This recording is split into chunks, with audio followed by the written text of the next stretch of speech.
Parliament रे जो भाव में नारी मान आलोचना 17 तारीख दिन पार्लियामेंट रे जो उल्लेखनीय ऐतिहासिक चर्चा आलोचना होता इतिहास बदली था भारत वर्ष रे किंतु 17 तारीख दिन कांग्रेस नेतृत्व में टीएमसी डीएमके एवं समाजवादी पार्टी एवं विजु जनता दल भली सबू राजनीतिक दल जो माने ये बिल को अनुमोदन करने को अमेंडमेंट को अनुमोदन करने को देले नहीं समान को जिते निंदा कले कम होबो एवं तापरे सारा देश 140 कोटी देश समस्ते हदबाग होते समस्ते आश्चर्यजनित होते जे लोक मानकर जो आग्रह थिला इच्छा थिला जे लंबा पराधीनता पर 12 वर्ष पराधीनता पर 80 वर्ष स्वाधीन भारत रे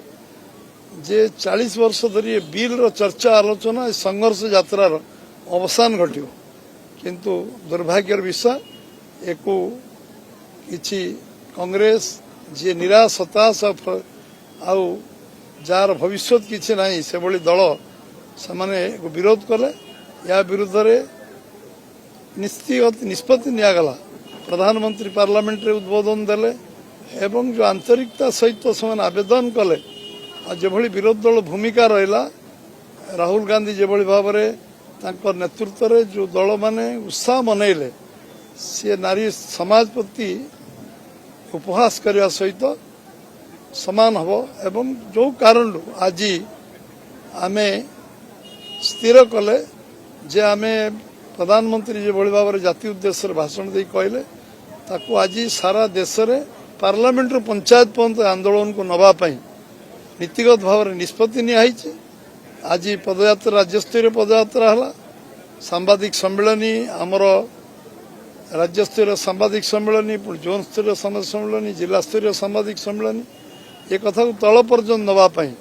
जो आलोचना आज पदयात्रा राज्यस्तरीय होती 24-25 दुई दिन धरी आम जिला स्तर रे जिला सम्मेलन हम जोटी सबू माँ भौणी माने समस्ते एकजुट हेबे एवं यार प्रतिवाद करिवे आक्रोश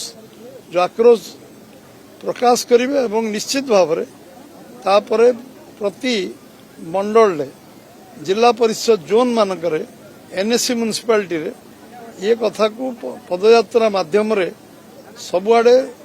जनजागरण करा जिवो एवं ये कार्यक्रम बूथ स्तर पर जीव पंचायत स्तर बूथ स्तर पर जीव एवं ये यात्रा आज आमे निश्चित भाव में आज जो संकल्प नियाई जिन पर्यंत आम नारी मानू सम्मान सांविधानिक अधिकार देनु सम्मान देनु से दिन पर्यंत ये लड़ाई जारी रहिबो एवं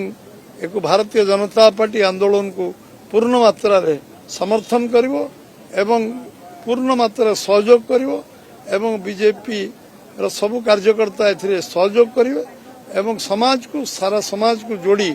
ये आंदोलन करा जिवो एवं आज ये बाबद रे आपण समस्त को मैं स्पष्ट कर देवा को चाहे जे ये आंदोलन लंबा आंदोलन जो चलता यार लॉजिकल एंड एवं आंदोलन समाप्ति पर्यंत पूरा समाज को जोड़िबा समस्त जो समर्थन अच्छी से समर्थन विरोधी को नतमस्तक कराइबो एवं से बाध्य हेबे बिल को समर्थन करने को एवं नारी मान को महिला मान को संवैधानिक अधिकार दवापाई से बाध्य हेबे आउ 140 कोटी लोक एकजुट हेबे एवं बाध्य करिवे विरोध दल को जे समाने सही पार्लियामेंट रे पुणी मत सब्यस्त करिवे एवं निश्चित भाव में रिजर्वेशन 33% हम एवं जनगणना भित्ति हम एवं जो आईन आसी से आईन को संशोधन को समान पूर्ण मात्रा समर्थन करेंगे एक मो मन रे निश्चय विश्वास अच्छी जे जो भाव में लोक आम माँ माने भौणी माने मातिले और साधारण लोक समर्थन कर निश्चय सफलतार शीर्ष रे पहुंचो खूब शीघ्र एवं संवैधानिक अधिकार दिज्व समस्ते ये विषय कहवाई आज आम ये पदयात्रा आसलु आज प्रतिकूल वातावरण माँ माने भौणी माने जमती हजार हजार संख्यार आज आसी एकजुट होती मो समस्त को मो तरफ एवं आम दल तरफ समस्त को मु निश्चित भाव धन्यवाद देवी एवं ये अवसर रे समस्ते जो लड़ाई पे आज ये कष्ट करी निज घर द्वार छाड़ी आज राजरास्ता को लेचंती समस्ते आज 140 कोटी लोक माँ भौणी मान सहित समस्ते रास्ता को ओह्लैबे ये परिस्थिति को आम संकल्प आज करुचु से संकल्प को सिद्धि रे परिणत करूँ एवं निश्चित भाव में यशस्वी प्रधानमंत्री नरेंद्र भाई मोदी जो आह्वान देइचंती एको आमको समस्त को संकल्प नहीं कि सिद्धि रे परिणत करवा ये कार्यक्रम निश्चय हम समस्त को बहुत बहुत धन्यवाद।